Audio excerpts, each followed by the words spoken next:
Good afternoon, everyone.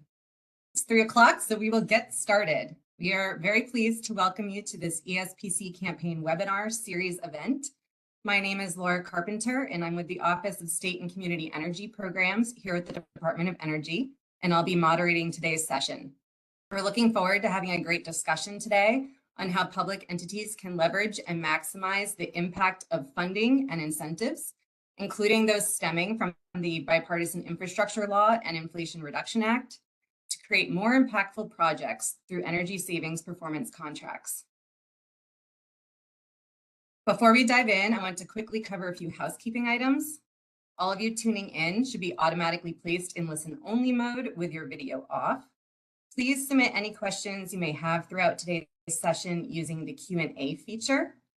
This webinar is also being recorded, and the recording and slides will be posted on the ESPC campaign website once they are available following today's event. As I just noted, today's webinar is part of a series being offered by the Department of Energy's ESPC campaign. For those of you who are tuning in who may not be familiar with this program, there's a brief overview of the program and what it has to offer on this slide. The ESPC campaign is a national initiative that engages states, local governments, schools, universities, hospitals, and other market stakeholders to support, expand, and enhance the use of energy savings performance contracts to achieve significant energy, environmental, and cost savings across the non-federal public sector. Through this program, partners can access resources and technical assistance from DOE, as well as peer exchange opportunities to share and demonstrate best practice approaches for ESPC programs and projects, with the goal of collectively achieving $1 billion in measured and verified energy and cost savings by 2030. For more information about the program and to sign up, please visit the ESPC campaign website, which is accessible through the QR code on this slide. We are very excited to have a great lineup of speakers joining us today. In the order of their presentations, we first have Dr. Timothy Unruh, who is the Executive Director of the National Association of Energy Service Companies, or NAESCO. NAESCO conducts advocacy as well as provides accreditation for the energy service company industry. Prior to his current role, Tim led the implementation of energy savings projects within the government and private sectors, followed by a stint in the federal government, where he held several leadership positions in the Department of Energy's Office of Energy Efficiency and Renewable Energy. Next, you will hear from Doug Gagne, who is a project analyst at the National Renewable Energy Laboratory, or NREL. At NREL, Doug performs techno-economic analyses to identify what mix of generation technologies will most cost-effectively meet a site's power needs. He also evaluates early-stage project development considerations for renewable energy and resilience projects. Our third presenter is Aldo Mazzaferro, the Executive Director of Business Development for NV5's Clean Energy Group. Aldo has served as an owner's representative and independent third-party consultant on behalf of federal, state, and local government agencies around the country, in which capacity he helps clients plan for and achieve their goals by overseeing their performance-based energy projects. And then bringing us home, we have Ben Taube, a Senior Vice President of Bank of America Public Capital Corp's Energy Services team. In his role, Ben is responsible for structuring financial solutions for credit-based public sector energy efficiency, renewable energy, and energy-related equipment transactions, working directly with issuers and borrowers from the government, non-for-profit and healthcare sectors, as well as energy equipment manufacturers, utilities, and energy service companies. We will reserve some time for questions at the end, so please don't hesitate to drop your questions in the Q&A box as they come to you throughout our speakers' presentations. And without further ado, I will stop sharing my slides and turn it over to Tim to give us an introduction to ESPC. Tim, take it away.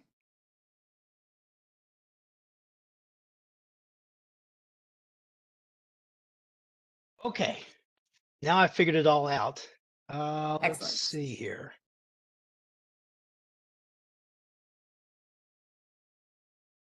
There's a share video at the top of your banner. Well, that's nice. Let's see if we can get rid of that. How about that? But it doesn't I appear don't that I see have you, I the, see your slides. I know I have no ability to turn the camera on while I'm sharing. Okay. All right, we're on. Whew. All right, Love excellent. that WebEx. Whew. Well, it's great to be here today, and it's wonderful to be presenting for you, Laura. I know we've had you present at some of our events, and I'm especially honored to be able to present with all the presenters today, our NASCO members. It's great to have you all here. And so I'll just get right into it so we can have plenty of time for all of our other presenters to talk to us today. So an ESPC prime, right? I think that most people on the call know what an ESPC is, but just in case we have a few new people to it, it is the original public-private partnership contract. It's existed since 1982. It is supported across the entire country and the federal government and territories as well, in that we have laws in place. There's tools that are available to help you do ESPCs that are supported by so many organizations all over the Department of Energy. GSA and others have many tools to help support how we do ESPCs to ensure that we have quality projects. And there's model contract documents available from Department of Energy through Lawrence Berkeley National Labs and through the Energy Services Coalition. And so in a nutshell, performance contracting provides a service where you can have renovations to your building, and those renovations are paid for through the savings that you achieve through the renovation itself. Those savings are paid off through the life of a loan that's taken out to pay for the retrofits, and it basically pays the note. The key thing about a performance contract is that it's guaranteed by the energy service company to ensure that the savings occur. There's key terms in this. There's the contractor. We call those contractors ESCOs, energy service companies. We've got over 50 companies that we know of that do energy savings performance contracts across the United States. They're represented in the U.S. by the National Association of Energy Service Companies, but there's a worldwide recognition of ESCOs. We're a part of what's called the Global ESCO Network that recognizes ESCO associations throughout the entire world. U.S. ESCOs can get accredited through NASCO to be an accredited energy service provider or an energy efficiency contractor or an ESCO themselves. And many states and governments have approved ESCO lists that they use.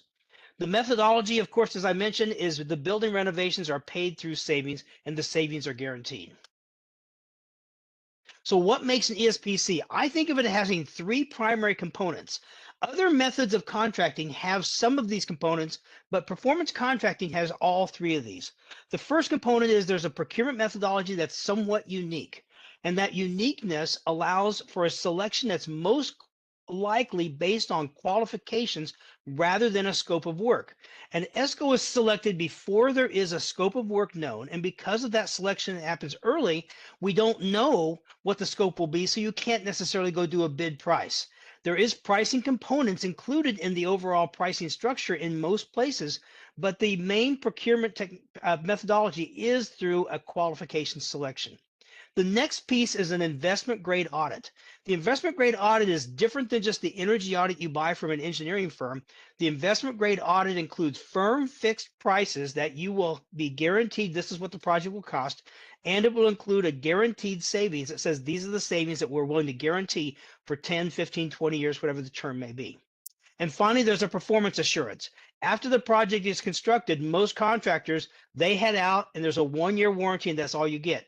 Performance contracting, however, has a long-term relationship that you establish with them and they help you through the project, fix problems, guarantee savings, may perform other operation and maintenance services through the life of the contract. So reasons to do a performance contract, the ESCO will focus on meeting your goals. And this is a unique case. This isn't just a case where a contractor comes in and says, here's the scope of work, this is all we're going to do. The ESCO comes in and asks you, what are you wanting to do? Are you trying to decarbonize? Do you have goals you need to meet? Are there certain brands of equipment you've had good luck with? Certain contractors you've had good luck with? Tell us so that we can make sure we shape the project so that it can be the best it can be to meet your needs. It is a collaborative process, an integrated design approach that results in the best project that the ESCO can deliver and that what the client wants. So managing the risk of a construction project is also a big piece of it. You have one point of contact from clear at the beginning before there's a scope of work when you have a twinkle in your eye of what you want to do, all the way to the end when the project is finally completed after 10, 15, 20 years. And that managing of the risk is very important because you have one contact, there's nobody to blame. Change orders are challenging because you now have a set scope of work and the contractor has developed that scope of work. And so any change orders are on the contractor to cover, not the owner. Many other reasons you can accomplish deferred maintenance. If you're in a K through 12 school, for example, I know I heard the Renew America School Grant just got released today. So if you're in a K through 12 school, you probably have a lot of deferred maintenance. ESCOs can come in and help you accomplish that deferred maintenance. You can improve the indoor environment from lighting to air quality. You can make your service contracts align to current needs. So in other words, if you've got 10 different service contracts, the energy service company can combine those into one contract to lower the amount of management you have. You can get building occupants involved. For K through 12 schools, this is a great one. It can be part of the educational piece. You can have a improved pace of project completion. You have fewer steps. You don't have to do a design and bid that out and then go bid out a project and then come back and manage a project. It's all done at one time in one selection. And the key point, again, as I started out with, is that joint scope development. The ESCO works with you to develop the scope. I'm going to be kind of quick on this slide. This is how we energize our ESPC. And this is through something that we've really seen happen a lot lately, is leveraging any money you have with a performance contract. And I'm not going to go over the little example in the blue box because Aldo has a much clearer example he's going to give us that will detail how this leveraging works and how we get more money. But in a nutshell, this is a paper written by John Schonder, long been a supporter of the ESPC industries from his time at Oak Ridge. He worked at an ESCO and now he's back at Oak Ridge. Wrote this paper, and it shows that if you've got a performance contracting project, that's the first blue cylinder, and you've got a little bit of capital, that's the yellow cylinder. If you combine them together, the bonus you get is the green cylinder, meaning that you get more than just the capital plus the performance contract, you get a little bit extra. In today's world, the yellow cylinder can be very large because there's so many opportunities. And we're going to hear about some of those from our man from NREL, who's going to tell us about all the different ways that we can see these tax credits that can support public entities and provide that money and make that yellow piece get larger. When the yellow piece gets larger, the green piece grows proportionally larger as well. And so with that, I'm going to try to end a little early and give our next speaker just a little bit more time.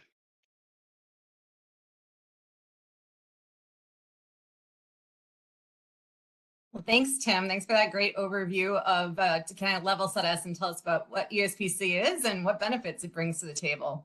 And so next we have Doug, who's going to provide an overview of the federal and other funding and incentive opportunities that are out there for public entities to utilize. Great. Yeah. Doug, take it away. Thank you very much, Tim and Laura. So yeah, I will be covering a variety of funding and financing incentive opportunities today.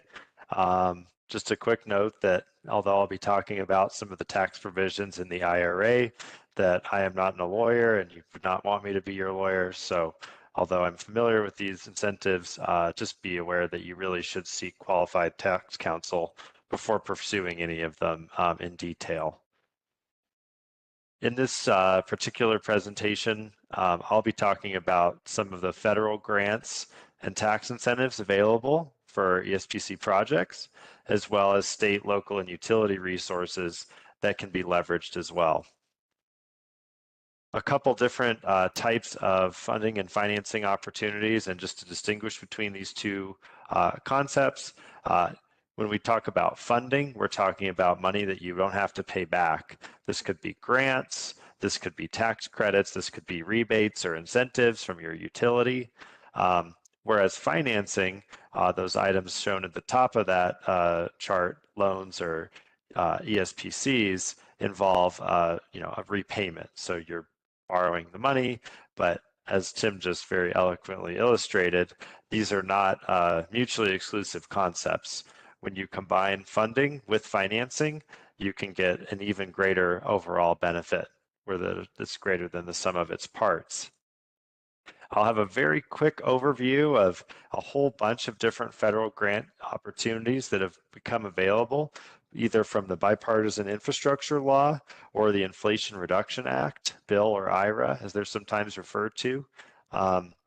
Some that are particularly of note are the EECBG or the Renew America School Grant Program that Tim mentioned. I won't drain this slide as there's a lot of detailed content here, but this can be used as a resource as you're looking for specific federal grant application processes. Just be careful to really review the applicability of the grants and make sure that your project aligns with their mission, as some are competitive. The piece I want to focus most on today are really the tax credits available for a variety of renewable and clean energy technologies. This was established and extended in the Inflation Reduction Act and also expanded beyond its traditional reach. So historically, the investment tax credit, or ITC, has been a major engine of all renewable energy deployment, from residential scale all the way to big utility scale plants, but it's historically been a tax credit, which was either required that you had a very large tax bill, and if you were, say, a MUSH participant, you wouldn't be eligible for the ITC. You would have to partner with somebody else who could use that benefit and maybe get a lower PPA price in your deal. That has totally changed with the Inflation Reduction Act, which now establishes some additional ability to receive direct or elective payment of these tax credits in cash from the Department of Treasury with the filing. So governments and their instrumentalities are now elective pay eligible. So even if, say, a state university owns a solar facility, they can now take direct payment of the ITC that they would have otherwise foregone. There is also a significant expansion of the Section 179D tax deduction, which was previously $1.88 per square foot. It's now $5 per square foot, and it's also much easier to qualify for than in prior pre-IRA times. In addition to expanding the availability of the investment tax credit, the IRA also created some additional bonus adder programs that, when stacked, could result in a project that theoretically could be as much as 70% of the project's cost covered in these tax credits. More realistically, these probably, maybe you would qualify for one or two at a time, which is still very significant. The other thing I wanted to note here is that for most ESPC type projects involving solar, you'll most likely take the ITC, but that there is a production tax credit now available as well. Just to give you a quick overview, as I've been talking a lot about the benefit, but not what it applies to, the ITC is primarily available for renewable or zero emitting technologies.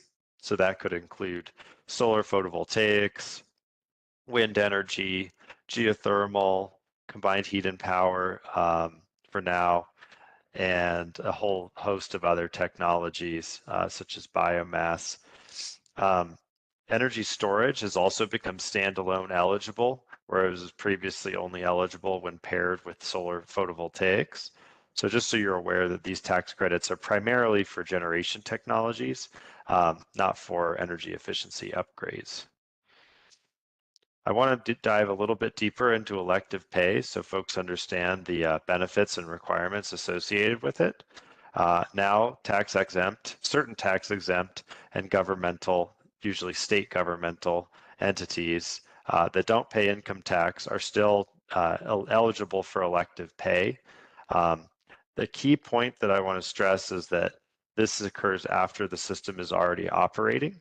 So although this is a substantial incentive for the project, bridge financing will be needed in the interim, i.e. that you couldn't plan on having this money to pay for the installation of the system, as the payment may not occur for 1 to 1.5 years after placement in service, depending on the timing of your filing. Also note that since you are a non-taxable entity, the very substantial depreciation benefits associated with these technologies are not available to you. You would have to kind of forego those, whereas if you had partnered with a third party, that third party might be able to use both the ITC and depreciation benefits in your project. And last, I want to note that there's kind of a couple of significant strings attached to qualifying for the full investment tax credit with elective pay. To get the full ITC benefit, you do need to meet prevailing wage requirements, basically payment in line with the Davis-Bacon wages, which are prevailing, and then also meet apprenticeship requirements that are outlined in some IRS guidance as well that I won't go into today. The other piece for elective pay eligibility is within the next couple of years, projects that are big, say over 1 megawatt of generation capacity, are also going to need to meet domestic content requirements. These are fairly onerous and specific to meet. So this is again where I would emphasize that tax council involvement, because you need to make sure that your project will be eligible and meet those documentation requirements to make sure you're in compliance with the elective pay requirements. This is just for reference, but the big takeaway is that most tax-exempt state governments and their subdivisions will be eligible for elective pay. So if these entities own a solar PV project under an ESPC, they would be able to claim that elective pay. Another incentive that was expanded that I mentioned before is 179D.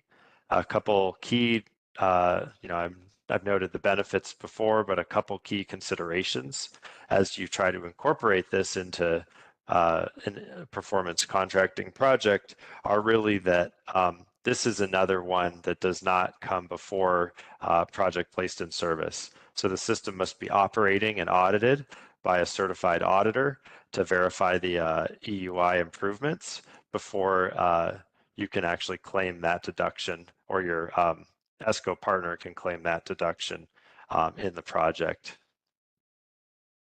There's a whole bunch of state, local, and utility resources to consider, more than I could list exhaustively, but I will list kind of in the right-hand column here some potential places to look.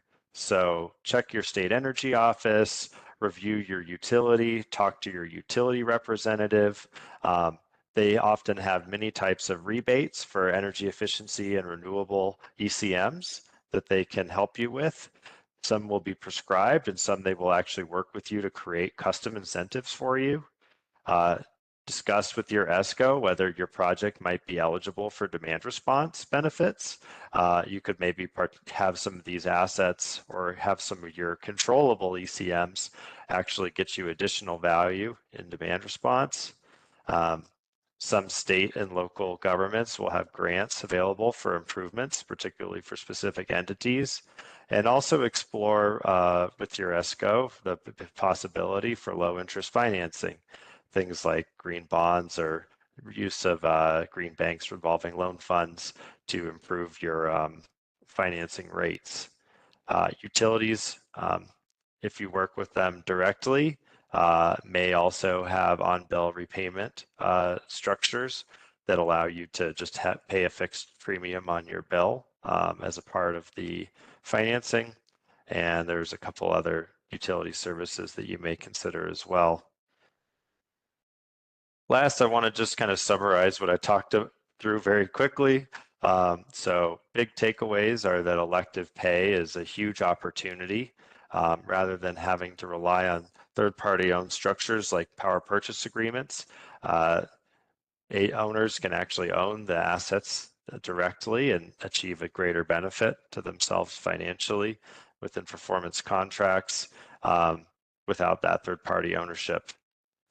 I already mentioned this, but just note that you do not get depreciation benefits, and there are some pretty significant requirements that you will need to meet to qualify for elective pay. It's not a given. Discuss 179D with your ESCO and determine whether that will be a good fit for your project.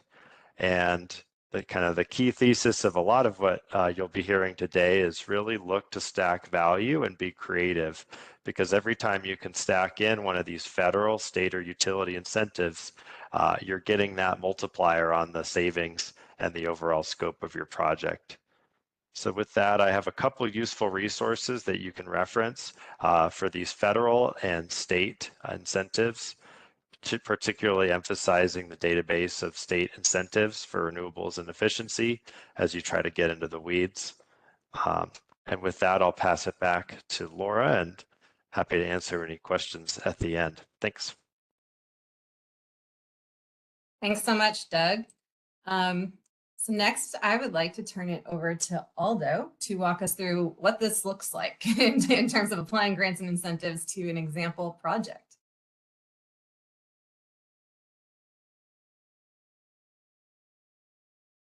Can you see my screen? Not yet.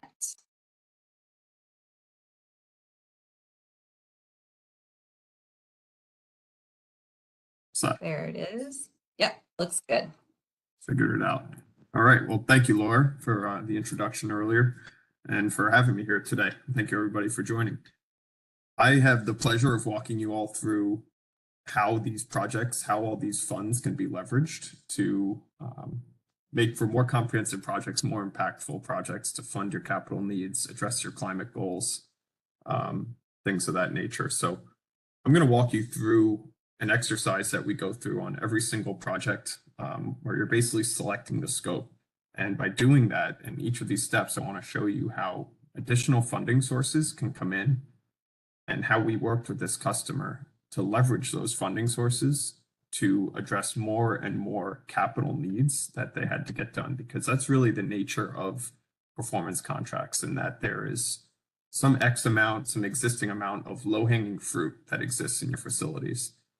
Bundling those energy conservation measures, or ECMs, with your capital needs, and these are things like roofs and windows and black and white gray boilers that are 50 years old and wrapped in asbestos, that are this is equipment that's at the end of its useful life that needs to get done. So the nature of performance contracts, generally as a rule of thumb, is they're developed to be self-funding, meaning all the low-hanging fruit in the project helps to fund the ongoing capital cost of the equipment.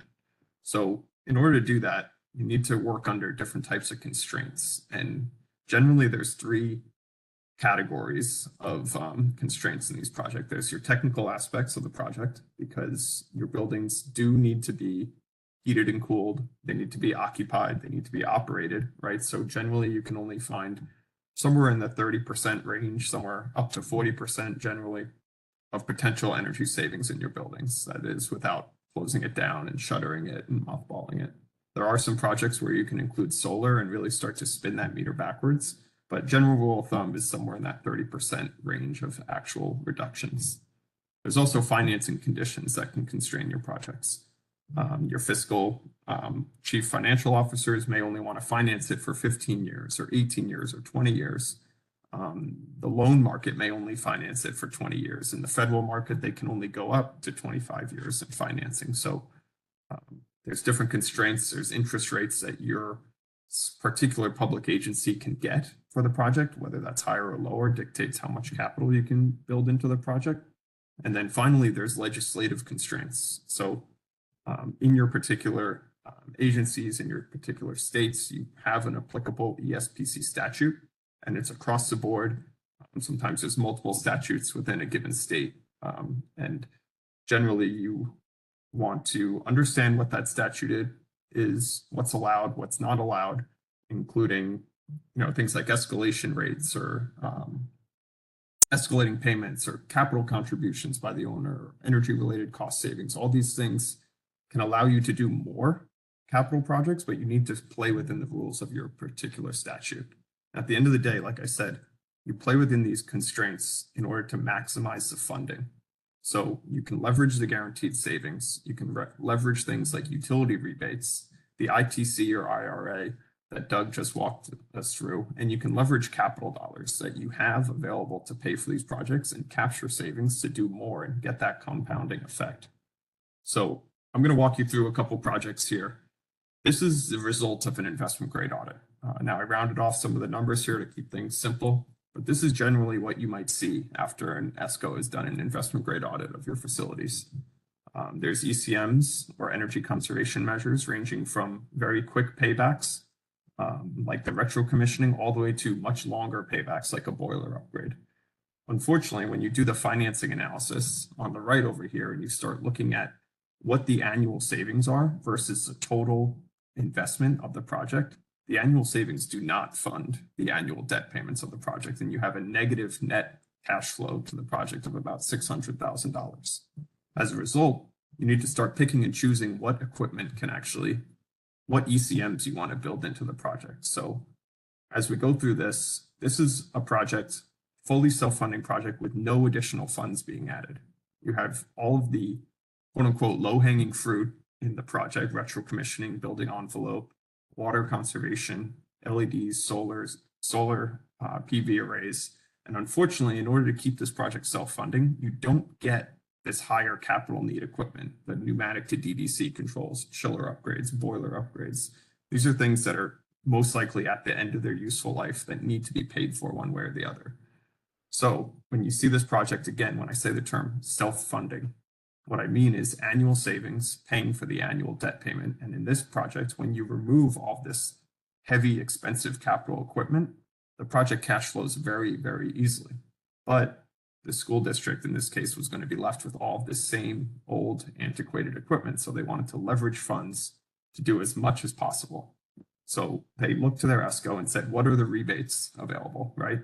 So you can see here in this column, adding in rebates for retro commissioning, LED upgrades, and the pneumatic DDC upgrades were eligible for a combined about $2.5 million in funds.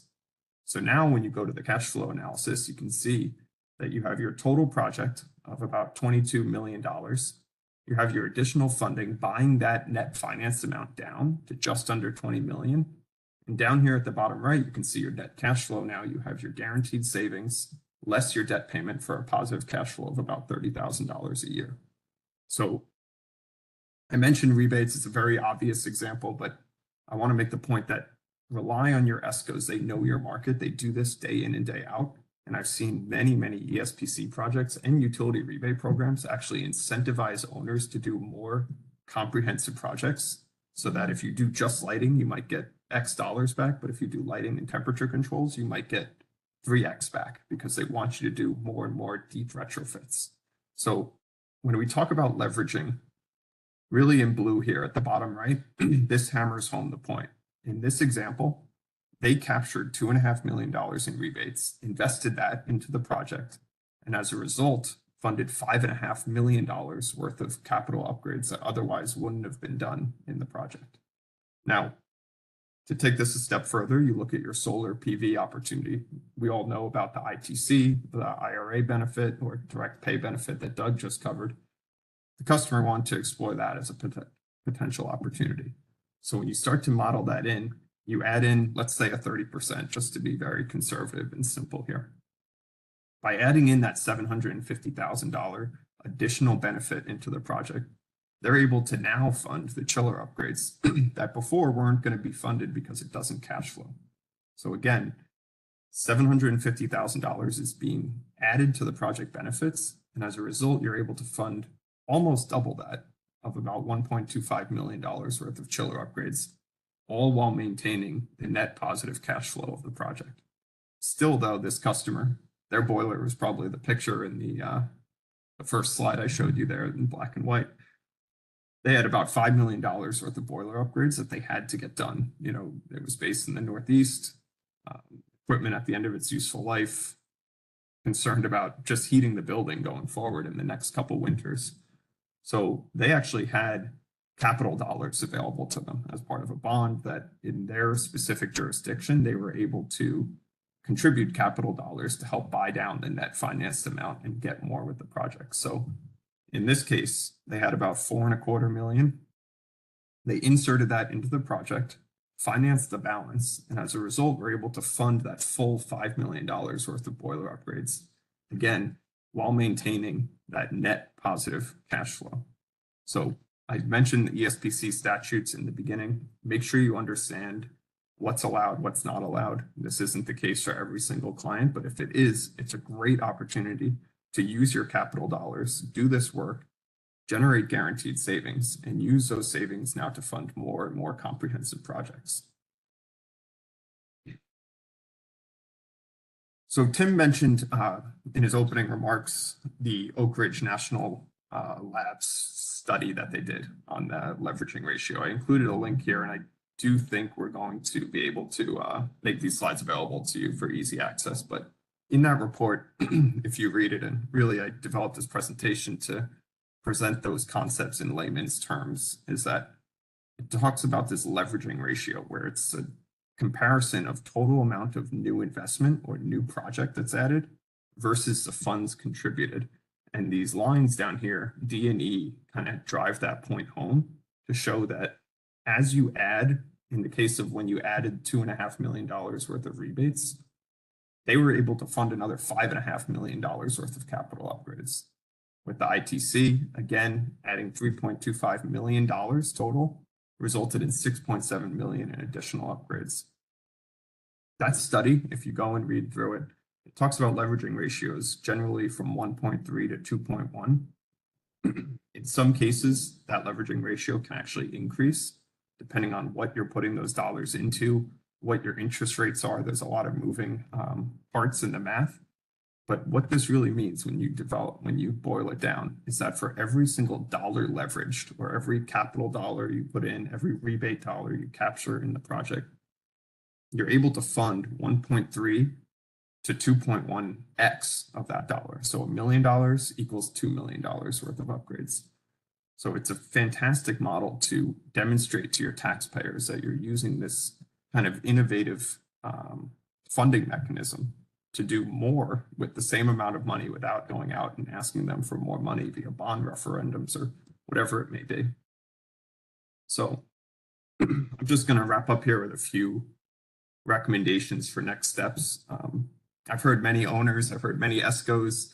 I mean, we've had our own difficulties working with customers in that you need to dial in exactly what funding sources you're going to pursue to make sure that you have an efficient scope development and project development process. What Doug just went through, there's never been more funding sources available to do these projects, and it can almost become a paralysis by analysis situation. So you want to be efficient, hone in on exactly what your opportunities are, and go and develop a project that's consistent with the potential scope that could be funded from those funding opportunities.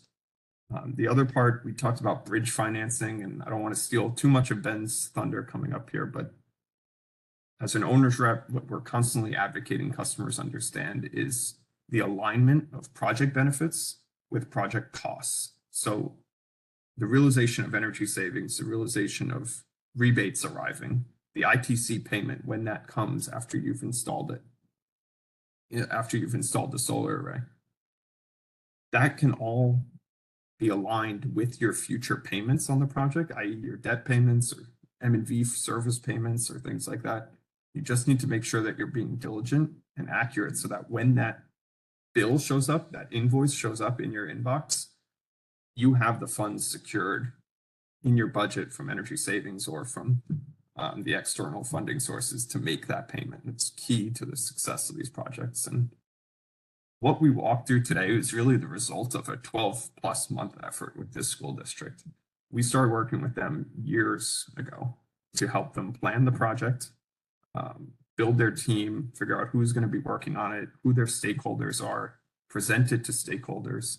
We helped them procure the ESCO partner.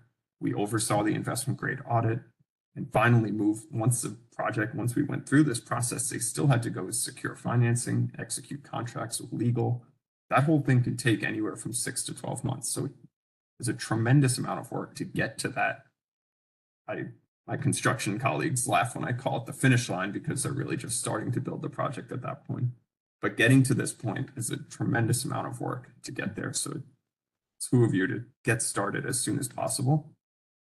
Because in the meantime, you still have that old existing equipment that's limping along, and there's energy savings to be had in your facilities as well. So with that, I'm going to pass it back to Laura here, and happy to answer any questions at the end. Thank you. Thanks so much, Aldo. And yes, we will share these slides and recording after today's presentation. I think seeing those tables that you presented and really being able to kind of walk through all the addition and subtraction will be very helpful for folks. Absolutely. So now I'd like to invite Ben to give us an overview of how the capital market is responding to these BIL and IRA opportunities, especially considering that as Doug and Aldo would mention, that the elective pay tax credits are only realized after a project is placed into service. So I'd love to hear from you, Ben, what some key considerations are for public entities that are looking to take advantage of these opportunities. Okay, you can hear me okay? Yes, I hear you great. All right, perfect. Yeah, so thank you, Laura. Thank you to my fellow panelists. Yeah, so there's been a lot of concepts discussed, and I think it's fitting to sort of at the end of this presentation to talk about what we're seeing from a perspective as a lender in the marketplace and how the ITC, and I actually want to throw in rebates because I think it's a unique concept as too, because in some ways they're very similar. And to really build on what Aldo just said, you take a project as he has shown, and whether it's the ITC or a rebate, those payments are coming in the future, right? Whether they're 12 months or 24 months after completion, those amounts will show up at some point.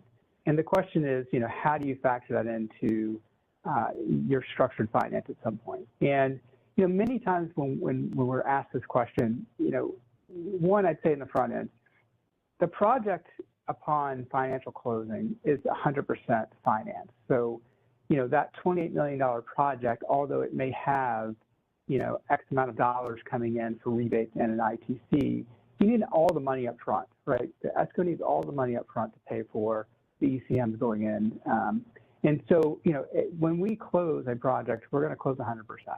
What's being asked now is because of how the ITC works, let's build in that payment, that amount to come in to the amortization at a date specific. So that could be, whether it's 12 months into the project or 16 months after completion, those dollars are anticipated to come in, and we'll simply build that in to the payment schedule, right? And obviously what that does is reduces the principal and interest going forward. I know there's been, some conversations about bridge financing. I look at bridge financing in a couple of ways. I think one is bridge financing, to me tells me that there is some amount of money that's needed in the beginning to cover the project cost while waiting on the ITC to come in, and then potentially the project's paid off in full, right? So for me, when I hear bridge, I think of really short term. That's if a project's being paid for in cash at some point down in the future. Where we're seeing the discussion about ITC and we're building it into projects now, they're typically bundled, right? It's like what Aldo showed. It's a bundling of ECM. So even though there's an ITC payment coming in for the bulk of the technologies, there's still a payback that's over a period of 10, 15, 20 years. And so that ITC payment is being accounted for as reducing the principal and interest over the term. And there's a couple ways we look at it. One, we build it indirect, right? You've made an estimation of what you think it is. We build that in and say, okay, on this date we expect that to be paid, or we don't build it in, right? And we have a discussion about when it does come in, how to apply it. And so we have the ability to be flexible in that way. Also, I'll mention the 179D. Not spend a lot of time on this, but because of its increase, I have seen more focus on how the 179D component fits into projects as well. Now, because it's typically assigned, it's not gonna factor in like an ITC payment where it's a direct pay down of the amortization. But where I have seen it is that we have reduced the financing amount of the project by the 179D that's anticipated, and that has changed. It doesn't happen all the time, but we do see it every so often where that is factoring in now as part of the project and the reduced project cost. beyond that, I think, it's, as a lender, looking, I know there's a question that I saw that popped in about risk and about risk capital. Ultimately, I think that's a conversation between, it's kind of the lender, the ESCO, and the public sector client about what is the risk, right? Where is the risk going to lie? Typically, most lenders are not going to take that risk of the payment coming in or payment or not coming in. That's going to have to be a discussion about how you factor in the payment and the expectation of that payment coming in. With that, Laura, I know we're going to open this up for questions. I will turn it back to you.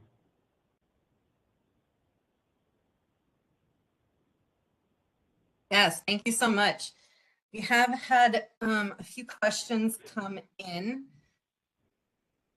So one question that we received, and Aldo or Doug, perhaps you could handle this one. And feel free to all come on camera, guys, because I'll just be shooting questions at each of you. So the first question here is, can the ITC's direct pay benefit be used for geothermal systems and battery microgrids? I think your example had like a solar one, Aldo.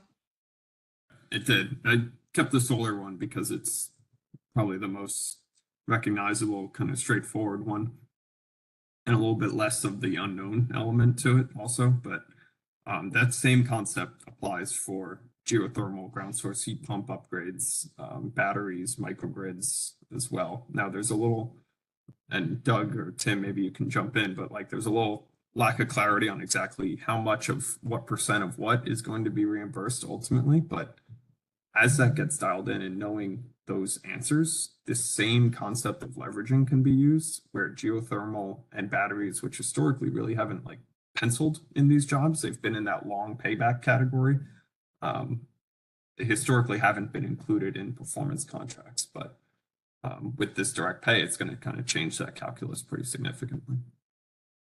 Yeah, not a lot to add. You said it well, Aldo. So microgrid controllers are eligible through 2020, the end of this year for sure, or at least to begin construction.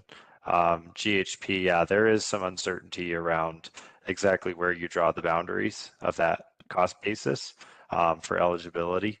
But maybe if others wanted to chime in, but that's probably enough for this answer.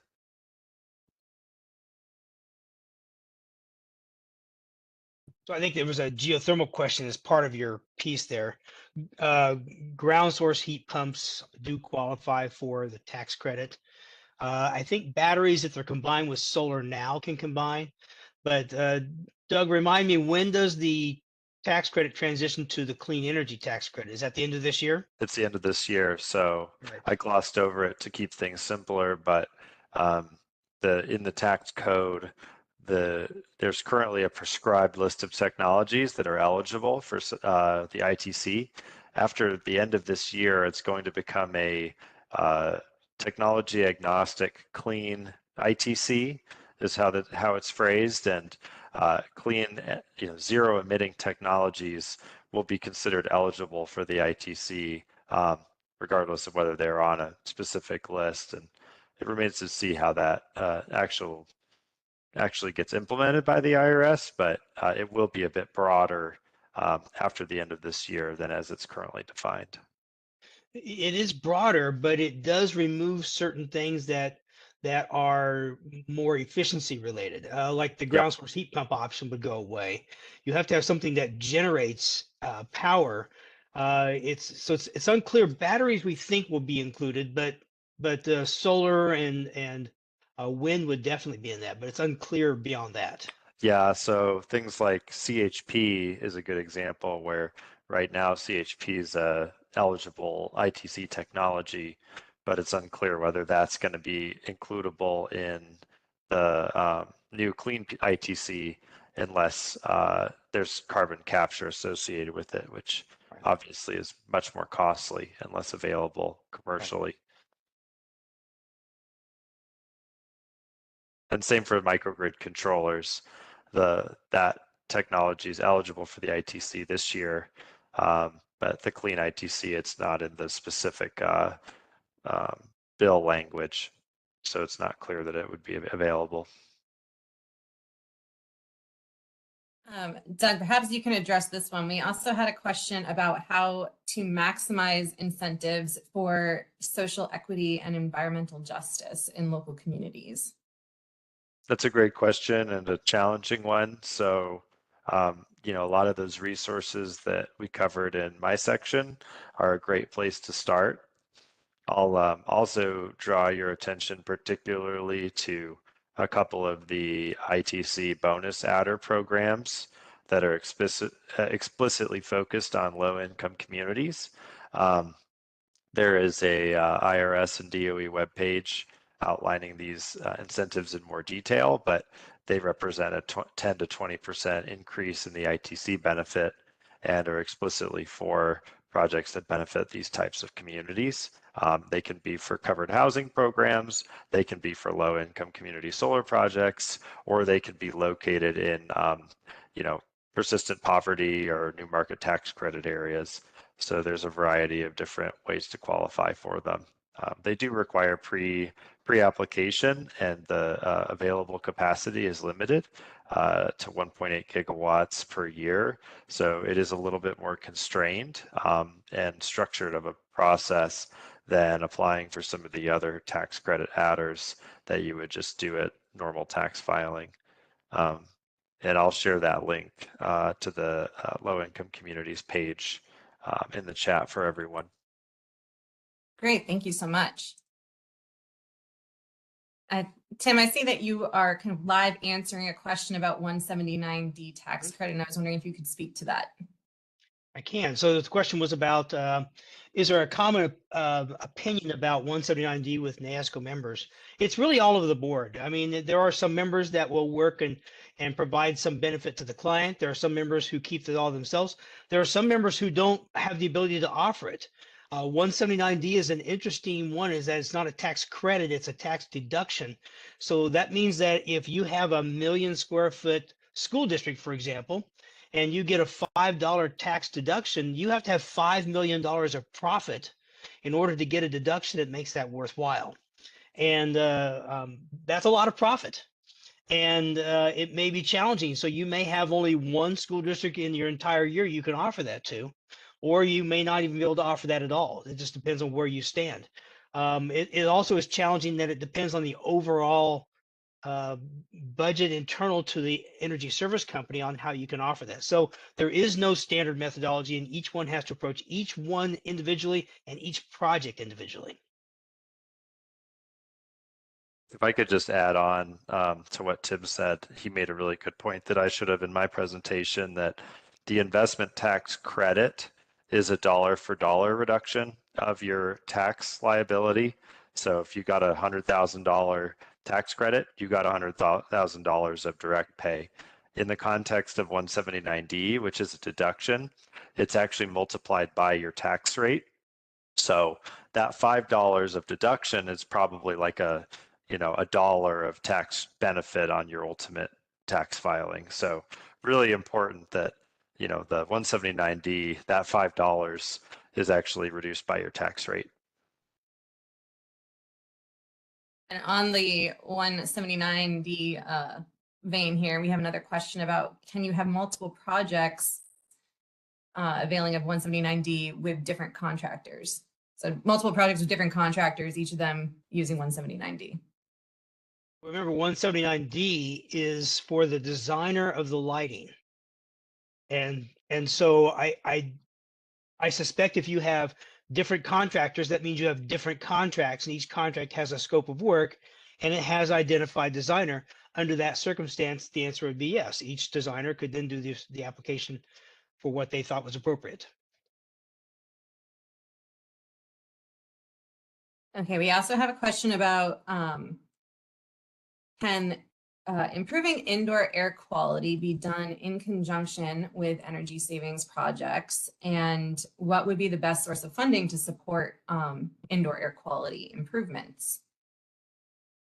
Aldo, can you want to tackle that first? Yeah, you know, indoor air quality became a major topic during, it's always been for many engineers, right? The mechanical engineers in the room, but when it comes to COVID, shined a bright light on the indoor air quality conditions in some of these schools and different, government buildings. So it became a hot topic for performance contracts, and suddenly indoor air quality became one of those sexy measures that people were excited about, the way solar or other things might be. So performance contracting, if you're guaranteeing energy savings, you need to control the temperature in the space, and you also need to control the humidity in the space, which is the definition of indoor air quality. So maintaining that comfort zone during occupied periods is exactly what performance contracts do. And then during that unoccupied period, allowing it to drift out of it and have it ready for when the occupants come back in.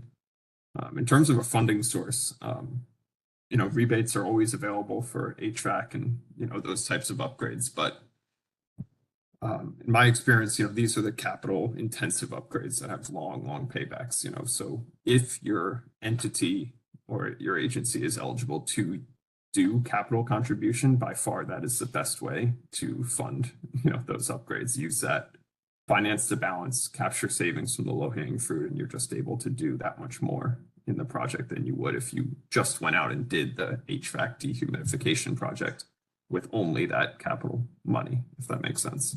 You want to capture that leveraging ratio. Thank you.